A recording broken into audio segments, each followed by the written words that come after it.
Me encuentro entre los mejores alumnos de mi carrera en Japón, estudiando solamente 1 hora al día. Hola, esa es la continuación de tips de organización, pero esta es tips de estudio. Si no lo viste, lo dejo por aquí en una tarjetita y espero que te guste. Te voy a mencionar los tips de estudio o los métodos de estudio que a mí me funcionan y creo que te podrían también funcionar a ti. Yo sé lo que es estudiar mucho tiempo y también sé lo que es hacer poco tiempo, porque son diferentes tipos de estudio sobre diferentes objetivos. Si tú quieres lograr un objetivo muy grande, como lo es ingresar a la universidad, pero tienes muy poco tiempo, en ese caso tienen que ser pues una gran cantidad de horas al día. En cambio, si es un tipo diferente de estudio, que es un estudio complementario para la universidad o para la escuela, de cursos que ya has visto, pero eso tienes que practicarlos, mejorarlos y profundizarlos, es un tipo diferente de estudio. Es un tipo de estudio que tiene que ser más concentrado. Ese tipo de estudio es el deep work, que requiere menos tiempo, pero un tiempo muy concentrado. Dicho esto, recordate que no tienes que estudiar 100 horas a la semana para tener buenos notas en la universidad, pero sí sería bueno que estudies 100 horas a la semana, si que en serio necesitas lograr una hazaña increíble, como lo sería ganar una Olimpiada Nacional en Física, Química, Matemática, o ingresar a una universidad muy exigente. Esas cosas hay que diferenciarlas con la universidad de la escuela. Bueno, dicho esto, vamos a empezar el video.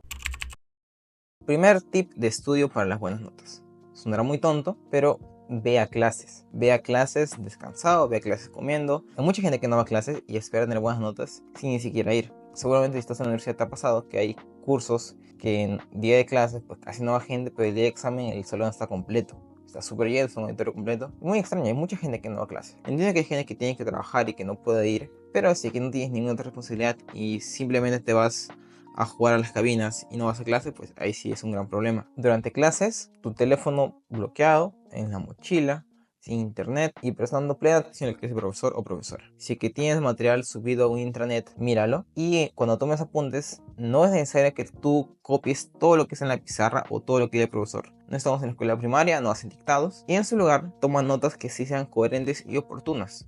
Si que estás estudiando física, química, matemática, ciencia, ingeniería, serían conceptos un poco abstractos que requieran de alguna explicación o alguna fórmula importante cuyo nombre no te acuerdes. Si que el material ya está subido en internet, de nada sirve que te copies tal cual las diapositivas en tu cuaderno. Pues no, ¿para qué? Ya está en internet y tienes un PDF sobre eso. A la vez, cuando tengas dudas, esas dudas escríbelas y al final de clase le pones al profesor o profesora para que te ayude. O sea, ese docente ya tiene muchísimos años enseñando, capaz que se le olvida o que pasa que se le pasó, y es normal, eso, ellos están para apoyarte. De nada sirve que estés en clase todas las veces, sé que va a estar con teléfono o va a estar durmiendo. Es importante descansar, es importante prestar atención a la clase.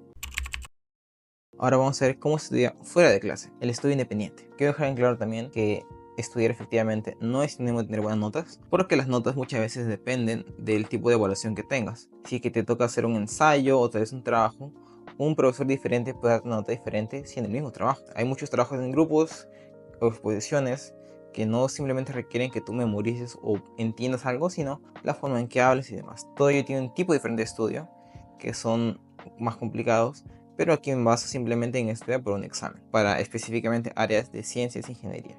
La gente de letras y humanidades no sé qué harán, pero tal vez te sirvan los tips que voy a dar. Como mencioné en algún video anterior, es muy importante basarnos en la curva de aprendizaje y olvido y el deep work. La curva de aprendizaje y olvido es que cuando uno aprende algo, pues la memoria está como por aquí, y va bajando, luego uno estudia otra vez más, recuerda, estudia, olvida, estudia otra vez, recuerda, y demás. Es muy importante basarnos en eso, porque si nosotros estudiamos un día siguiente o el mismo día, digamos tuve clase en la mañana, pero estudio en la tarde, no sirve de mucho, porque nuestro cerebro está fresco. No hay ningún estímulo, ningún esfuerzo extra. Es como el músculo. Si tú trabajas todos los días pecho, el músculo nunca descansa y nunca mejoras. Además, también es importante hacer el deep work, que es trabajar de manera muy concentrada, sin distracciones y trabajar realmente enfocado. Algo importante, creo que también sirve mucho para facilitar el estudio, no una forma sino facilitar el estudio, es siempre estudiar a una misma hora en un mismo lugar. No tiene que ser una misma hora todos los días, pero puede ser una misma hora semanal.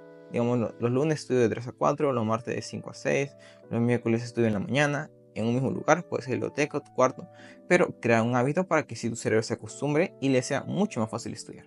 Estudia en un lugar tranquilo, sin distracciones, sin ver teléfono, sin ruido. Hay quien le gusta estudiar con música, yo no sé cuándo hacerlo, en su lugar tengo audífonos con cancelación, les puede servir a ustedes, pero estudien de manera enfocada. Recuerda que tu espacio debe estar ordenado y sin distracciones. Lo que hago es mi espacio que tenga máximo 3 elementos, mi computadora o libro en base a lo que estoy estudiando, mi cuaderno y un lápiz o lapicero. Si necesito usar una regla o una calculadora, la pongo en mi cartuchera y solamente la saco cuando la voy a utilizar. Caso contrario no, porque requiero la menor cantidad de distracciones. Cuando estés estudiando ese tiempo, pero tu cerebro tenga muchas distracciones, algo que puedes hacer es hacer un trato contigo mismo, un trato con tu cerebro y decirle: el día de hoy vamos a estudiar 1 hora o 2 horas bien estudiado, y el resto del día podemos hacer lo que queramos, podemos jugar, podemos ver Netflix, lo que sea, pero que se cumpla ese trato. 1 hora bien estudiada es mucho mejor que 6 horas estudiando, viendo teléfono, estudiando, viendo correo, estudiando, viendo redes sociales. Es muy importante tener esa concentración. Al momento de estudiar, no se trata solamente de releer tus apuntes o releer las diapositivas, sino que es entender los conceptos. Para área de ciencia e ingeniería es muy importante saber conceptos más que memorizar, porque la memoria, pues tenemos tantas herramientas tecnológicas hoy en día que si no nos acordamos un dato podemos buscarlo, pero pensamiento lógico es difícil que una computadora lo haga. La teoría de cuerdas, la teoría de la relatividad, la teoría de los átomos, todos aquellos pensamientos no se hicieron más que con el razonamiento lógico. Hoy que sí utilizan ecuaciones y tablas y bases de datos, pero es en base al razonamiento lógico que podemos crear nuevas cosas. Una trampa que nos dan releer los apuntes o reescribir los apuntes o reescribir el PPT muchas veces en nuestros cuadernos es que gastamos mucho tiempo, y al decir que he estudiado 10 horas, pero esas 10 horas son simplemente de releer tus apuntes, no hay mucha retención en ello. En cambio, si estudias un par de horas de manera efectiva, dependiendo de tu curso, va a ser mucho mejor. Una vez que dije qué no hacer, lo que sí debería hacer sería hacer ejercicios de comprensión y ejercicios de explicación de los temas que has hecho. Estos ejercicios pueden ser los que están en el libro de texto, porque tu profesor o profesora utilizará libros de texto. Puedes hacer los ejercicios que están en los ejercicios de ejemplo, en los ejercicios propuestos, en los ejercicios de final del capítulo. Incluso la tarea también cuenta como un ejercicio, porque ellos trabajan en comprensión y al hacerlos vas a poder tener esas herramientas que deberías interiorizar. Algo muy importante es hacer esos ejercicios sin ver tus apuntes, porque si ves tus apuntes no hay recuerdo. Hay que estudiar de manera espaciada. Digamos, tengo una clase el lunes, yo estudio ese curso el miércoles y tengo que hacer una tarea, 2 o 3 ejercicios que son como 2 horas. Intento hacerlos sin ver mis apuntes, ni el libro, ni el PDF, sin intentar recordar lo demás, porque en ese esfuerzo que uno recuerda es donde se crea el aprendizaje, donde se crea el conocimiento. Si que una tarea, puedes ver los ejercicios que te mencioné o ejercicios tipo examen. Algunas universidades cerca o en los kioscos venden ejercicios pasados o exámenes pasados, o incluso preguntar a la IA. La IA te puede dar muchísimo con ejercicios tipo examen que te pueden servir bastante. Otro punto importante mencionar es que en ese tiempo de estudio lo distribuyas de manera correcta, y si quieres toma descansos, porque pues el cerebro también se cansa. Yo no soy fan de Pomodoro, siempre lo digo, porque creo que 25 minutos de estudio y 5 de descanso es muy poco estudio y muy poco descanso. En 25 minutos, ¿quién se concentra en 25 minutos? Sería en todo caso que tienen que hacer una de esas planchas de 100 ejercicios, pero si tienen que hacer 100 ejercicios y los puede hacer una gran cantidad en 25 minutos, entonces esos ejercicios no son lo suficientemente difíciles o lo suficientemente que requieren concentración. La concentración, el span de concentración dura como 50 minutos más o menos, entonces creo que bloques de más o menos 50 minutos es importante. Ya un poco más o un poco menos, depende de lo que requiera. Y el descanso entre 10 o 17 minutos, porque si descansas más de 17 minutos, tu concentración ya vas a perder la hilación de lo que estás haciendo. Pero sí, obviamente es importante estudiar y descansar. Si estás en la universidad, seguramente has visto que ya hay exámenes que son de 2 horas más o menos y que te vienen 2 o 3 preguntas. Entonces, en esa 25 minutos de estudio, no puedes hacer ni media pregunta o media pregunta a lo mucho. Cada caso especial tiene un diferente tipo de estudio. Capaz que estás en la escuela y tus exámenes son como 20 preguntas, en ese caso pues sí podrías estudiar 25 y 5, pero aún así creo que es muy poco tiempo de estudio. También quiero mencionar que la conversión de conceptos requiere muchísimo que utilices la mayor cantidad de los sentidos posibles. Hacer diagramas, hacer canciones, ver videos, ver animaciones, qué pasaría si tal pasa tal, ver el nivel micro, ver el nivel macro, qué pasaría si en lugares más es menos, si va por la izquierda a la derecha, los electrones y demás. De eso se trata el conocimiento, ver qué pasaría tal, o entender los conocimientos, o entender por qué pasan las cosas. Hoy en día, con la inteligencia artificial y la tecnología, la memoria está perdiendo valor, porque cada dato que conozcamos o que no sepamos lo podemos ver en internet. En cambio, entender qué pasa o cuál es el significado de tal acontecimiento, eso sí no requiere de memoria, eso sí requiere de la comprensión. Una anécdota que siempre cuento a mis alumnos cuando enseño química: un día de chiquito me enseñaron la configuración electrónica con una botella que era sí, soy peruano, sí, no sé qué cosa. Y yo nunca la aprendí porque no me gustaba, era una canción malísima. Otros sí se tenían que aprender la canción, pues porque las profesoras exigían que sea de memoria.